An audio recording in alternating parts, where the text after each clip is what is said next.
What's the meaning of confidential?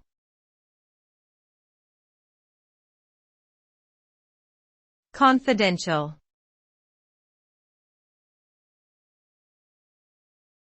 Confidential.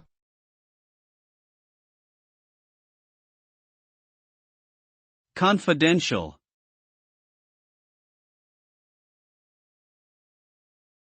Confidential.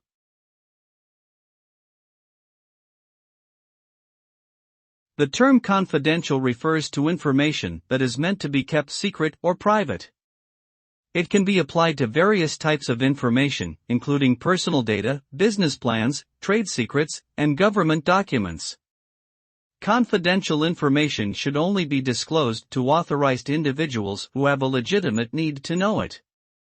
The unauthorized disclosure of confidential information can lead to serious consequences, such as legal action, loss of reputation, and financial harm.